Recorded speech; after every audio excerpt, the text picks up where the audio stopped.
Бесінші аудио. Көшпелілердің рухани мәдениеті. Адамзат баласы жасаған мәдениет екі түрге бөлінетінін білесіңдер. Біріншісі рухани мәдениет, екіншісі материалдық мәдениет.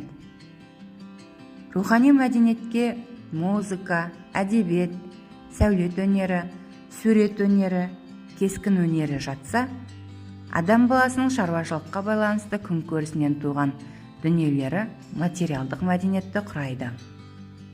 Көшпелілердің рухани мәдениеті өте бай. Мал шаруашылығы егіншілікке қарағанда бұқара халықтың барлығы қамтылмайтын.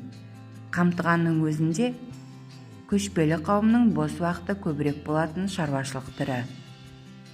Сонымен қатар көшпелілер отырықшыларға қарағанда табиғатқа жақынырақ, онымен етене өмір сүрген. Көшпелілерде табиғатқа негізделген дүниетаным, ақынжандылық, қиялшылдық, түптеп келгенде шығармашылық пен ойлау жүйесі қатты дамыды. Қазақ мәдениеті өзінің негізгі тіні, өзегі, тұрпаты жағынан көшпелі мәдениеттің үлгісінде жасалған өркениет.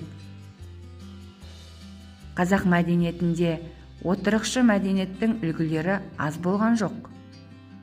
Отырықшы өркениет үлгілері әсіресе орта ғасырларда оңтүстік өңірлер мен Жетісуда отырықшы қала мәдениеті дәуірлеген кезде көбейе түсті.